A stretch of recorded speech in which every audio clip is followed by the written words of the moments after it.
firman Tuhan ini akan mengajak kita bahwa apapun yang terjadi, kita harus survive, kita harus berbuah di setiap musim. Amin. Musim apa yang sedang kita alami, atau apakah ini sebagai tahun ini adalah bintang bagi kita, atau kita makin banyak dapat rezeki, ya.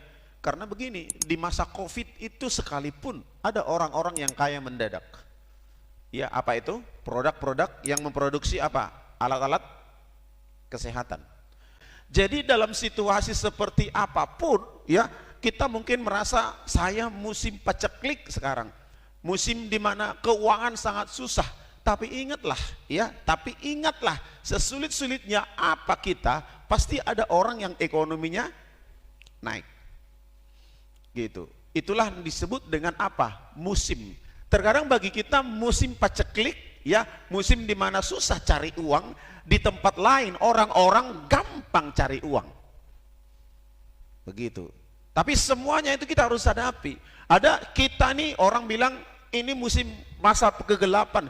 Ya, saya bilang begitu. Ada pendeta hamba Tuhan yang lain juga berkata, oh saya nggak ngalami namanya masa kegelapan secara ekonomi. Tapi saya sedang mengalami namanya prosperity. Wih, luar biasa. Apa itu prosperity?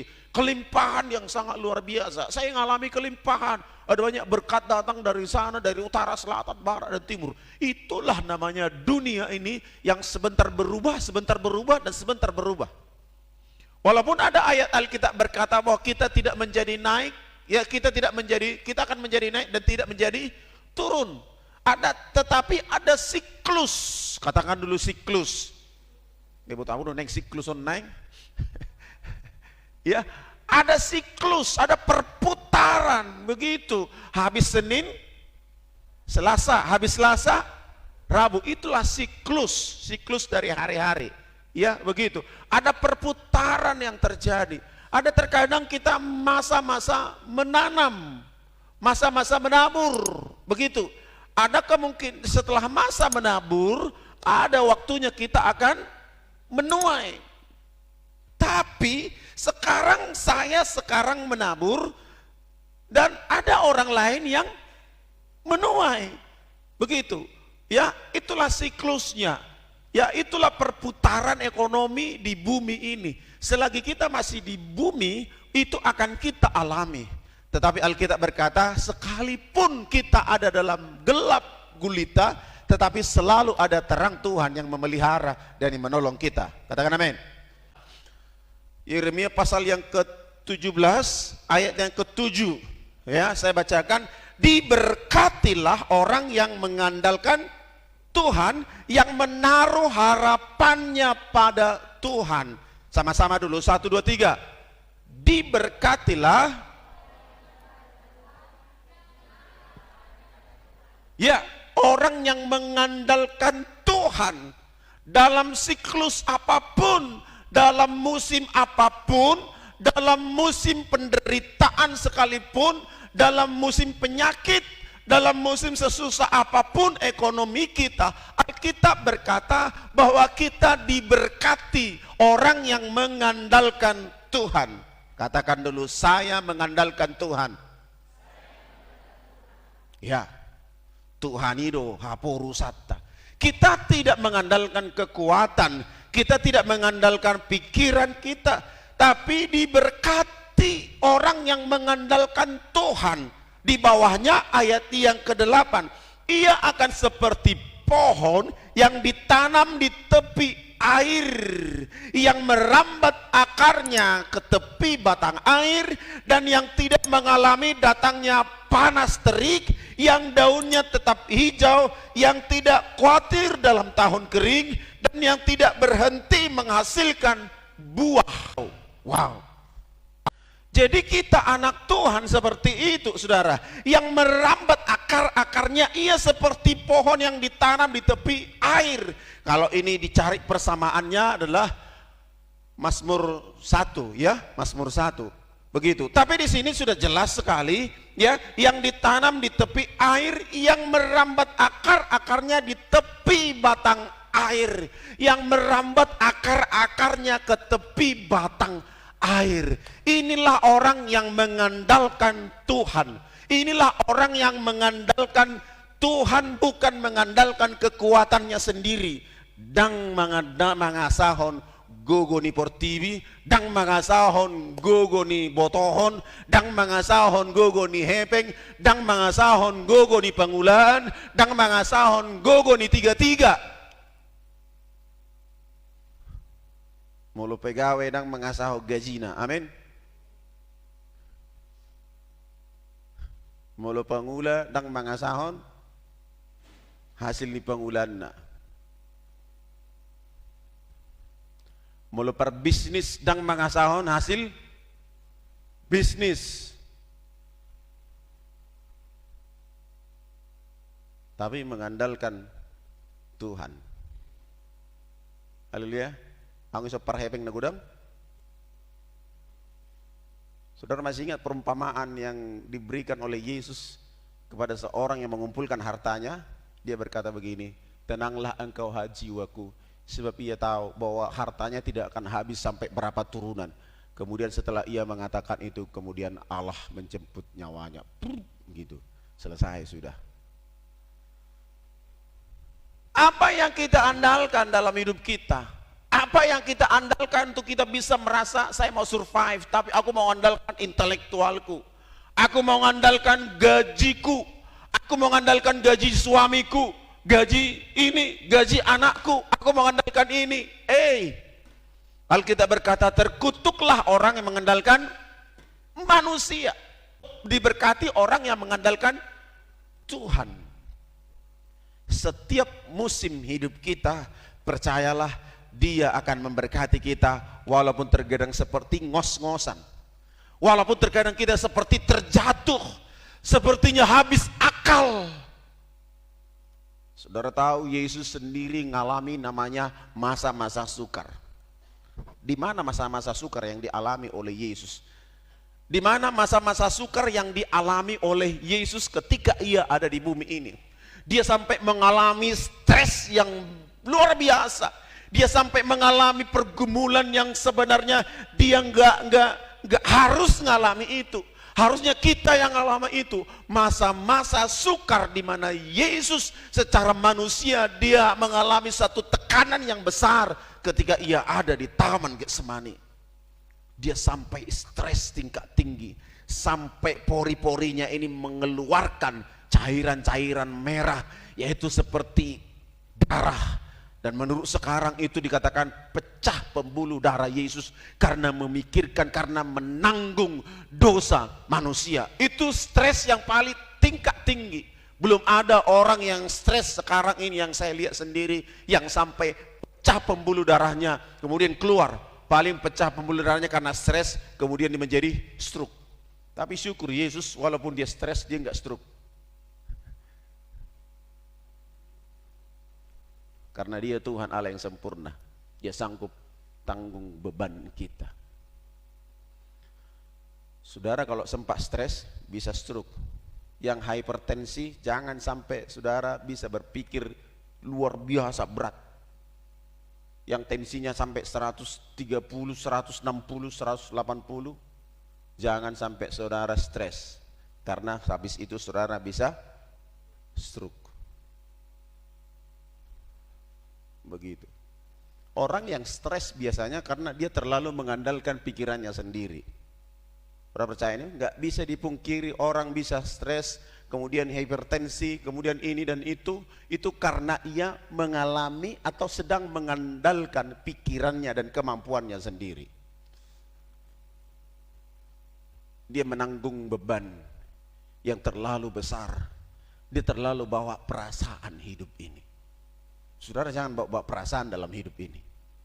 Ya, orang selalu bawa perasaan itu lebih sering itu apa? Laki apa perempuan? Perempuan. Kalau perempuan itu selalu bawa perasaan. Kenapanya kok bisa begini ya? Kenapa ya kok bisa begini? Dipikir-pikir. Lama-lama bisa stres. Dan untunglah wanita itu sudah diciptakan memang orang yang selalu berpikir dengan membawa perasaan. Kalau sempat laki-laki pikirannya seperti itu, stroke cepat. Sebab ia tidak melakukan apa yang menjadi bagiannya. Begitu. Dia tidak serahkan semuanya kepada Tuhan. Dia hanya, aduh aku akan bisa lakukan ini, om mau lawan, om mau lawan, om mau lawan. Akhirnya lama-lama saudara akan mengalami stres. Musim apa yang sedang kita alami hari-hari ini? Musim kesulitan uang? Musim kesulitan bekerja? Musim kesulitan dalam apa? Hal-hal apa yang membuat kita serasa sepertinya hidup ini sulit? Ada satu ayat firman Tuhan yang saya sudah upload di Facebook ya. Coba kita lihat dulu Mika 7 ayat ke-8. Ya, Mika 7 ayat yang ke-8. Demikian sama-sama kita baca ya. Yang punya Android Mika 7 ayat 8. Demikian 1 2 3. Mika 7 ayat 8. Tampilkan dulu. Udah? Baca di sini ya. 1 2 3. Janganlah bersukacita atas aku, hai musuhku. Sekalipun aku jatuh, aku akan bangun pula. Sekalipun aku duduk dalam gelap, Tuhan akan menjadi terangku. Wow. Iya, ini si Mika sedang berbicara kepada musuhnya, ya. Janganlah bersukacita atas aku, hai musuhku. Sekalipun aku jatuh, aku akan bangun pula. Sekalipun kita jatuh, kita pasti akan bangun. Jangan terperosok dengan dosamu, jangan terperosok dengan sikapmu, jangan terperosok dengan kelakuan kita yang tetap melakukan dosa. Tetapi sekalipun kita jatuh ke dalam dosa, sekalipun kita jatuh ke dalam kekurangan-kekurangan kita, tapi kita harus bangkit. Lihat dulu kiri kananmu, bangun.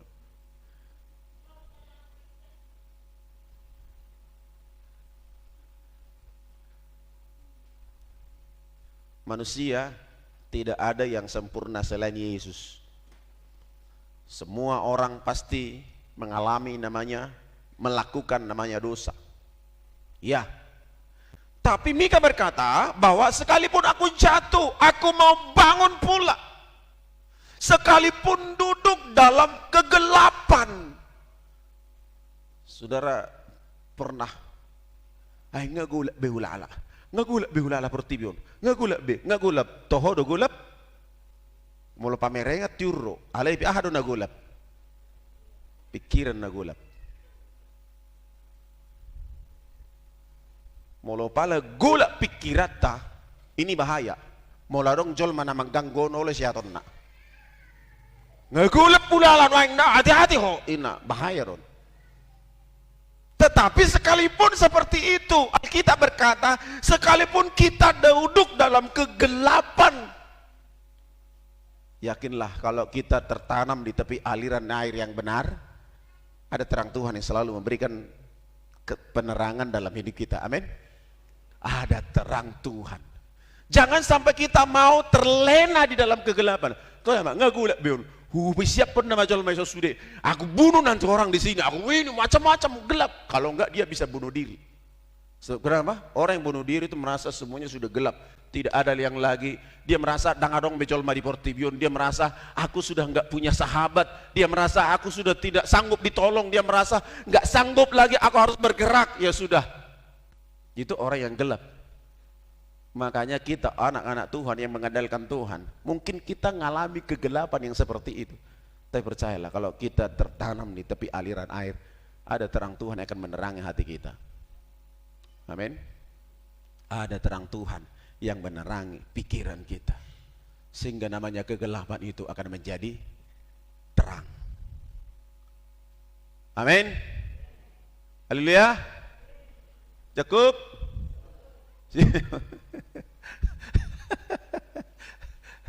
Ya, saudara harus hidup dalam terang Tuhan. Kadang kalau kita dalam terang seperti ini, ya, bayangin dulu ini malam hari, lampu ada di sini terang, kemudian tiba-tiba mati lampu, bup, gelap enggak? Gelap. Dan kalau sudah gelap, ya, tiba-tiba terang datang, bos, gitu. Kita langsung kaget juga kan, wis, ternyata terang juga. Kan begitu. Orang yang ada di kegelapan, ketika ia hidup tiba-tiba terang itu datang, dia pasti kaget itu. Dan dia bersyukur, terima kasih Tuhan. Najulu mulu mati lapu, kemudian mengeluh, hore, ini kan? Ada sukacita Allah ketika Allah menolong kita dalam kegelapan itu sendiri. Dan itu bisa kita dapatkan bagi kita yang mengandalkan Tuhan. Kitab Yeremia 17 tadi, dan tidak mengalami datangnya panas terik, yang daunnya tetap hijau, yang tidak khawatir dengan tahun kering, dan yang tidak berhenti menghasilkan buah. Saudara, saya teringat pada satu kisah di mana ada seorang tokoh dalam Alkitab, yaitu si Elia dengan janda di Sarfat. Saudara tahu ayat 1 dalam 1 Raja pasal yang 17. 1 Raja pasal yang ke-17 ayat 1 demikian, lalu berkatalah Elia orang Tisbe dari Tisbe Gilead kepada Ahab, demi Tuhan yang hidup, Allah Israel yang kulayani, sesungguhnya tidak akan ada embun hujan pada tahun-tahun ini kecuali kukatakan. Perhatikan, tidak akan ada embun atau hujan dan pada tahun-tahun ini kecuali kalau kukatakan. Ayat 2, kemudian datanglah firman Tuhan kepadanya, pergilah dari sini, berjalanlah ke timur, bersembunyilah di tepi sungai Kerit, di sebelah timur sungai Yordan. Engkau dapat minum dari sungai itu, dan burung-burung gagak telah kuperintahkan untuk memberi makan engkau di sana. Perhatikan, lalu ia pergi dan melakukan seperti firman Tuhan. Ia pergi dan diam di tepi sungai Kerit di sebelah timur sungai Yordan. Pada waktu itu, pada waktu pagi dan petang, burung-burung gagak membawa roti dan daging kepadanya, dan ia minum dari sungai itu. Ketika Elia mengatakan ini kepada Raja Ahab, tidak akan ada embun, tidak akan ada hujan, dampaknya ikut enggak kepada dia? Dok, di mana makilalai? Ikut. Memang tidak dicatat di sini sejak hujan itu tidak ada, sejak embun itu tidak ada. Berapa lama dia kemudian mendapat perintah Tuhan untuk bisa pergi ke sungai Kerit, ke sungai Yordan? Berapa lama? Nggak dicatat dalam Alkitab. Tetapi saya yakin dia juga mengalami proses ketika ia mengatakan tidak akan ada hujan, tidak akan ada embun, dia ngalami itu. Tapi ketika ia ngalami itu, Allah berkata, pergilah ke sana. Coba kalau dia nggak taat untuk dia pergi ke sungai Yordan, dia nggak akan dapat itu namanya daging yang dikirim oleh burung gagak. Luar biasa. Tapi ayat selanjutnya, tetapi sesudah beberapa waktu sungai itu menjadi kering.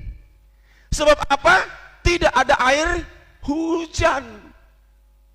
Allah menyuruh dia pergi ke sungai itu, tapi sungainya juga menjadi kering. Kalau kita berpikir, kayak mana ya Tuhan ini?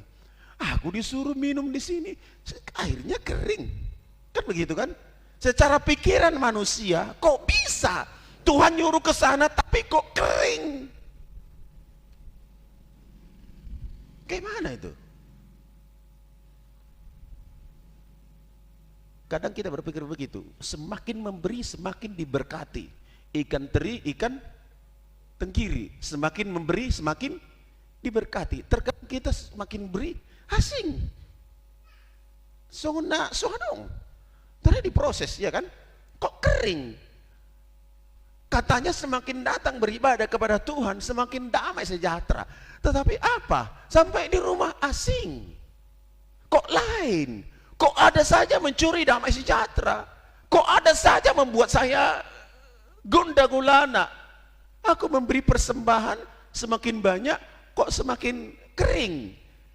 Semakin ku beri persembahan, kok nggak ada tanda-tanda bukti bahwa Allah menolong. Itu yang dialami oleh Elia. Dia juga ngalami itu.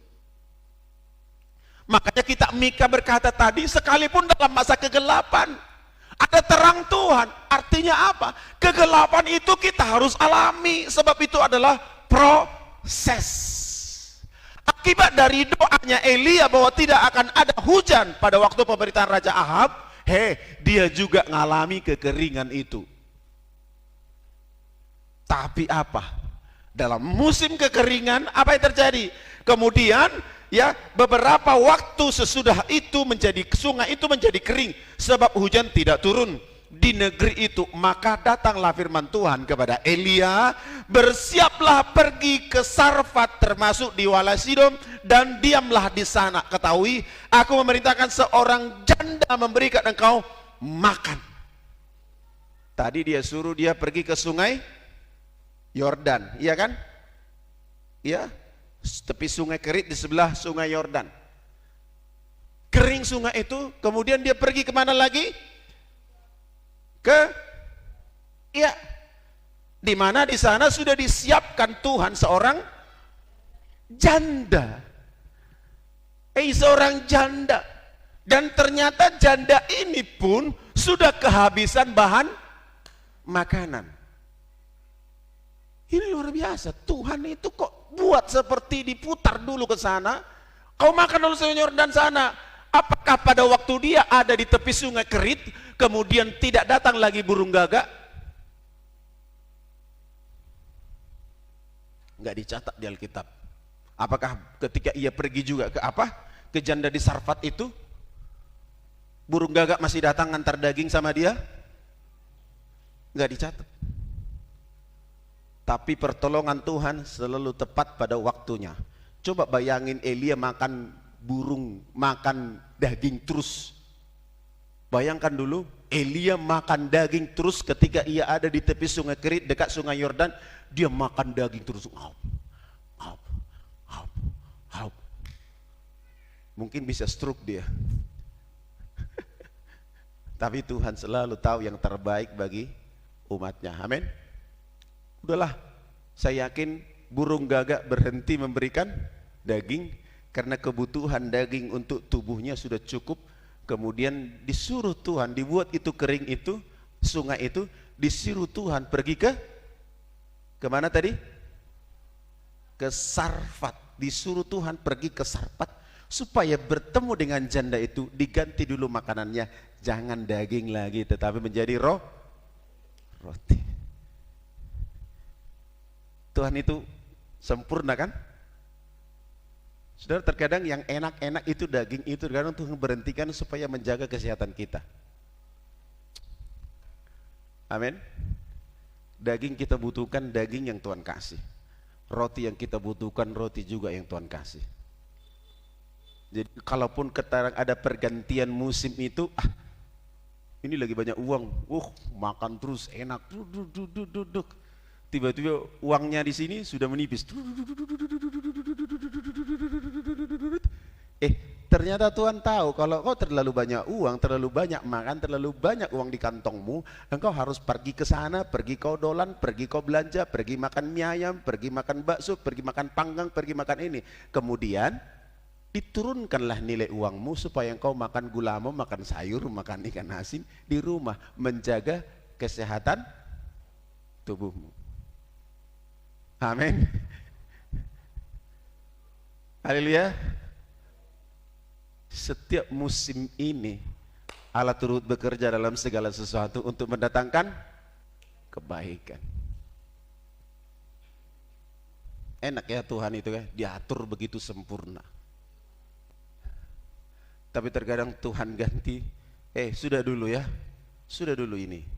Berhenti di sini berkatnya supaya kita ada di rumah dulu makan sama-sama. Terkadang katanya begitu. Hal yang kecil seperti ini.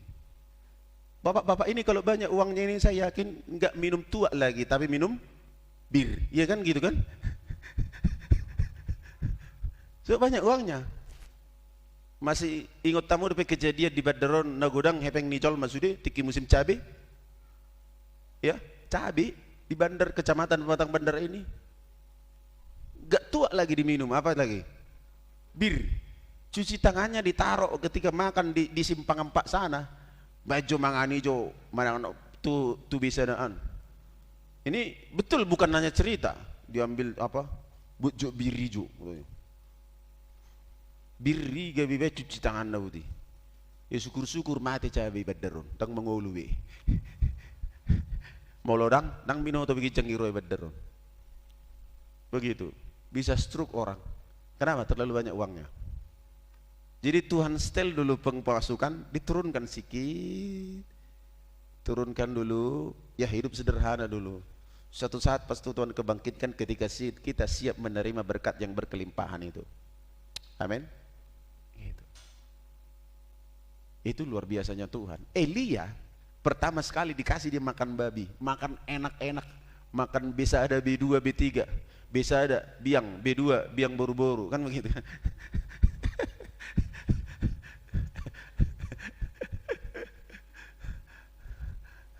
Manang biang bawa kan gitu. B3 biang boru-boru, B2 biang bawa, kan begitu kan. Ya, terkadang Tuhan kasih berkat kita limpah ini. Wah, luar biasa diberkati Tuhan. Wah, kemudian kita pergi jalan-jalan, akhirnya lupa dengan gereja. Untung calon penghulu ini nggak ada yang buat jalan-jalan hari Minggu. Kalau ada yang bikin jalan-jalan hari Minggu, aku curiga gereja itu nggak akan berisi. Tahun lalu, kalau nggak salah, itu ada program dari calon penghulu hari Minggu dibawa jalan-jalan. Pas hari Minggu, kutanya gereja, cemana gereja situ? Wah, udah dibawa calon penghulu. Kemana? Ke Parapat jalan, ke Bahapal jalan-jalan. Wih, bayangin, dibawa calon penghulu aja jalan-jalan, gereja udah kosong gitu. Apalagi banyak uang kita. Banyak uang kita, banyak berkat kita. Aku sanksi, curiga.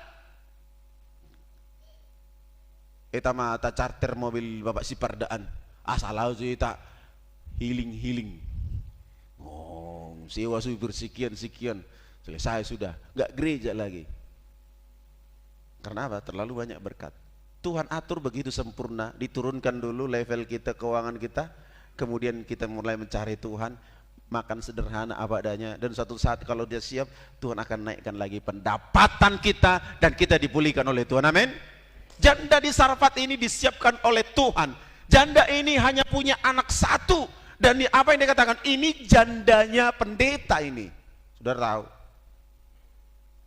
Jadi ini jandanya pendeta.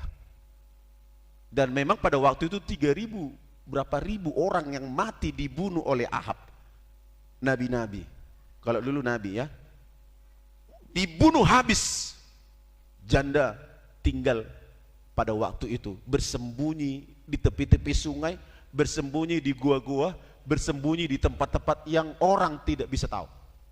Dan Tuhan tahu ada seorang janda di situ, jandanya nabi di situ, yang punya sedikit minyak dan segenggam tepung. Apa yang terjadi? Elia sudah puas dengan makan daging. Tuhan jaga kesehatannya supaya ia tidak makan daging dulu. Dia suruh dia ke janda di Sarfat untuk makan roti. Saudara tahu, janda di Sarfat itu hanya makan sekali saja bersama dengan anaknya, itu tepung dan minyaknya habis. Dia berkata begitu kan, tepung dan minyaknya habis. Tuhan menolong janda itu dan Tuhan menolong Elia. Dua-duanya diberkati Tuhan oleh karena taatan. Saudara tahu, kalau Elia tidak pergi ke situ, aku yakin Elia juga akan mati dengan kelaparan. Dan kalau Tuhan nggak suruh Elia pergi ke janda di Sarfat itu, aku yakin janda di Sarfat itu pun akan mati kelaparan. Dan itu yang dikatakan. Coba kita lihat, ya, ayat 11, kita langkah ayat 11. Ketika perempuan itu pergi mengambilnya, ia bersuruh lagi, cobalah ambil juga bagiku sepotong roti. Perempuan itu menjawab, demi Tuhan Allahmu yang hidup, sesungguhnya tidak ada roti padaku sedikit pun, kecuali segenggam tepung dan dalam tempayan dan sedikit minyak dalam buli-buli. Dan sekarang aku sedang mengumpulkan 2-3 potong kayu api, kemudian aku mau pulang dan mengolahnya bagiku dan bagi anakku, dan setelah kami memakannya maka kami akan mati. Kemudian tetapi Eli berkata kepadanya, janganlah takut, pulanglah, buatlah seperti yang kau katakan, tetapi buatlah lebih dahulu bagiku sepotong roti bundar kecil daripadanya dan bawalah kepadaku, kemudian barulah kau buat bagimu dan bagi anakmu. Sebab beginilah firman Tuhan Allah Israel, tepung dalam tempayan itu tidak akan habis dan minyak dalam buli-buli itu pun tidak akan berkurang sampai pada waktu Tuhan memberi hujan ke atas muka bumi. Lalu pergilah perempuan itu dan berbuat seperti yang dikatakan Elia. Maka perempuan itu dan dia serta anak perempuan itu mendapat makan berapa waktu lamanya. Tepung dalam tempayan itu tidak habis dan minyak dalam buli-buli tidak berkurang, seperti firman Tuhan yang diucapkannya melalui perantaraan Elia. Tepuk tangan dulu buat Tuhan kita. Bapak Ibu Saudara, terkadang orang dalam kesusahan kita tolong, ternyata kita juga sedang menolong diri kita.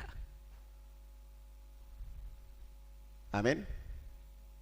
Sama-sama kesusahan nih, sama-sama nggak ada lagi air di tepi sungai Kerit, sama-sama tinggal hanya sedikit tepung dan dalam sedikit tepung dan sedikit minyak, ya, sedikit tepung dan sedikit minyak dalam buli-buli. Cuman itu, sama-sama mau habis makanannya. Tetapi apa yang terjadi? Orang yang taat melakukan firman, Elia taat pergi ke Sarfat, dan janda di Sarfat itu taat melakukan apa yang dikatakan oleh firman Allah. Mereka semua bersama-sama hidup dan diberkati Tuhan secara berkelimpahan. Musim apa yang sedang kita alami? Mungkin kita sedang mengalami musim kesulitan atau musim kelimpahan atau musim apa? Yakinlah bahwa Tuhan bekerja dalam segala sesuatu untuk mendatangkan kebaikan bagi kita, bagi mereka yang mengasihi Dia. Orang yang mengasihi Tuhan taat melakukan kebenaran Allah. Tapi kalau saudara tidak taat melakukan, saudara akan mati kelaparan. Mungkin kalau perempuan itu tidak taat melakukannya, saya yakin mau saya katakan tadi, inilah seorang janda, seorang pendeta, seorang nabi. Tapi ketaatannya membawa pengaruh besar, dan nabi itu diberkati, janda itu diberkati oleh Tuhan. Setiap musim hidup kita, Allah turut bekerja di sana.